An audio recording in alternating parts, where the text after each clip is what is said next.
Well, many of us worldwide will have grown up reading the Mr. Men and the Little Miss books written and illustrated by the best-selling author Roger Hargreaves. These fond memories will have even prompted parents to purchase the same books for their own kids. In fact, it has been said that a book from the series is sold every 27 seconds. Phenomenal. Wow. But a recent study done at the University of Lincoln in the UK, as reported by news.com.au, labelled Mr. Men and Little Miss series as blatantly sexist, with the storylines playing to gender stereotypes, female characters being more passive, and the female characters actually being rescued more than the male characters. I hadn't even crossed my mind, and I did grow up with these books, but who else here grew up reading these books or had their kids read them? Yes. My kids read them. Love them. Love them. Kids love them. Everyone's got fond memories of these books. Yeah. And yes, I guess the study's been done and it's very factual the way it's come back. Oh, dispute me. I'm not really dispute the study. You, but the fact that when I read the study and I read the report, right, the first thing that came to my head was, this is a topic that was picked by a student who was struggling to find a topic for their thesis.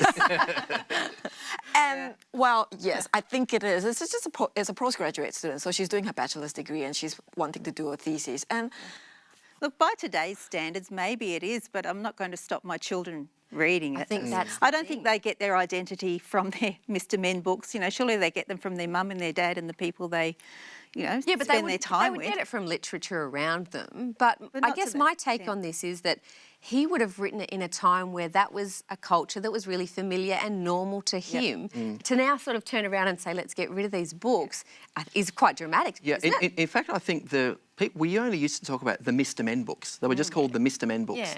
The Little Miss thing was, I think, when they probably started to merchandise it and have T-shirts, and like the girls, well, I don't want a Mr. Tickle T-shirt. I want a girl one. So then they had to bring up the Little Miss thing was already playing catch up. Yeah. And then exactly as was it Melody or Julie was saying, that was the era in which they were written. So it reflects the culture around you. I think we could look at any literature or movie or from that time and it will look sexist by today's standards. Oh, I would think so, because that's the normal culture of that time.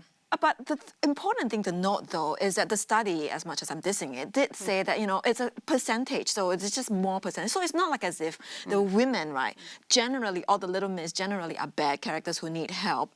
There are some, it's not all the time. So one of the other things that came out of the study is that the Little Misses had less to say in their books than the Mr. Men. Except for Little Miss Chatterbox. Except for her. But that's quite reflective of our movies today as well. So I guess we've still got a ways to go. But there's also in Victoria, in Australia here, so there's councils there looking to ban gender stereotyping books in schools, in kindies and in libraries. Like we're talking Thomas the Tank Engine and a few other things. Look, the elephant in the room here is really the fact that boys and girls are different. I mean, I've got a sister who has 3 daughters. You've got 3 daughters. I hope she can back me up. You will try, you know, like maybe you're a feminist, you want your daughters to have all the options there for them. So here's a truck, here's a teddy bear, here's a doll. We've got the train set, we've got the Lego, we've got... And some girls will love it, and other girls will just be like, Barbie! And even within you know what I mean? And everything has to be pink, and it's all princesses and ballerinas, and you as a mum are just say, oh, I really, you know. And even within that, I was the same. I tried to give my girls, you know, opportunity, because I've got girls too, to play with whatever they wanted. And I had one girl that could be as cold as anything, and she'd want to put a little pink fluffy T-shirt on, you know, and the other one that's into skateboarding and surfing. And that's right. As you say, they are into different things. I think I had a heart attack when my kids were too much into pink. It did my head in. But anyway, we're going to move on.